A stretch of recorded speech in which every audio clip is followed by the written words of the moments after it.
ปลาเขาอยู่ที่ในเซเลไม่สุ่มถึงเสียมันสังฆาเศร้าผู้การดังตัวเสียงพี่น้องเขาเดินยาวมาในสะบางก้อยกำขึ้นมือในเท้าเขาได้ก่อ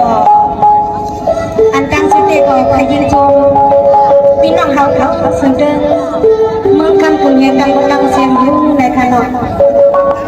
เพียงคนหนึ่งเด็กก่อเขายืนชมถึงอันเป็นซุ้มเสียงไอหอมซองขึ้นก็รู้เสียกันเขาอ่อนหัวโผล่กลางเสลข้าก็ทรงเลยว่ามาพบมาหันพี่น้องเขาสึกเดินเมืองคำคนนี้ในคะแนนปกติตั้งชุดในตัวในวันขนมประกาศทำขึ้นมาในสังเสว่าเขาก็เป็นลูกเป็นลางพี่น้องเป็นนางทักสุเจ้าหลัดกาเลมีดีพิธีปึงในแค่ดอกกระรองความปล่อยปันเขา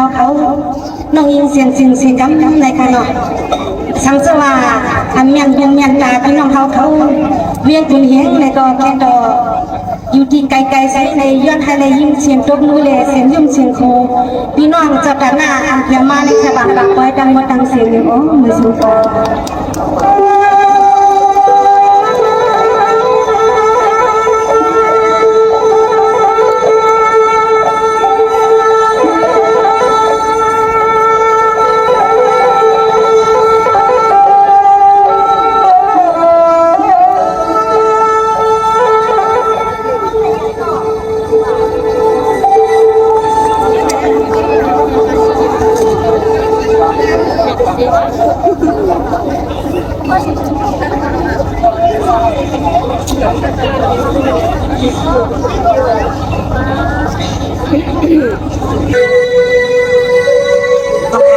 มันจังเลยเพียงไหนคะเนี่ยเนาะทรงก็มีขี่กบาขนาดไหนพี่นันดังสุดเลยข้าสั่งเลยมาพบมาญาพี่น้องคุณเห็นเขาในอันนามเข้มขาเนี่ยอำหักก็อย่าจังขนาดพี่น้องมาเขาไปดังหมดจังเชียว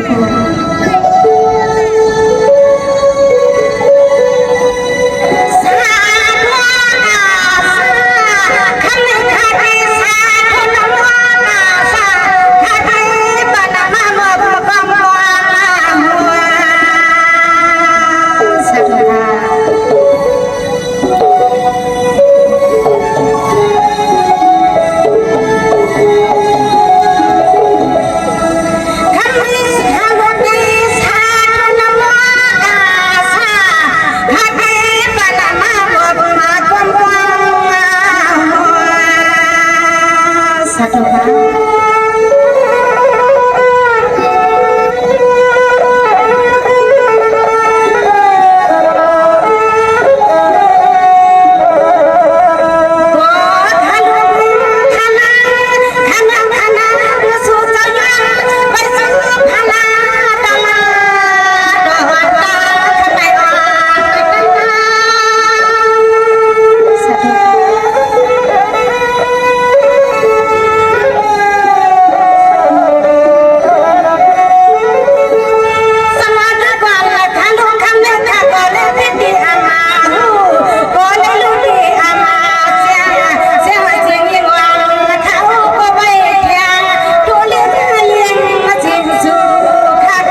เสี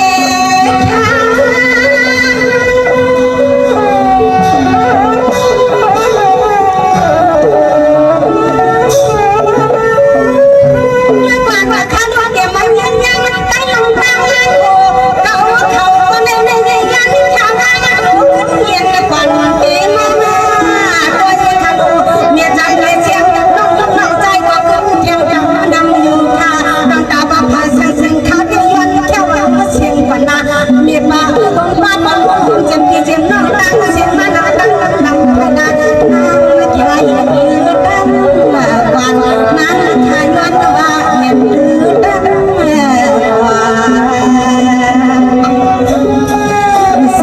นั่นยังพี่น้องมาปล่อยกันบดังเสียงเห็นฟังกันจึงมันกันหักกูหอกูเงินกูโซ่กูคุณกูปาสีกำขัง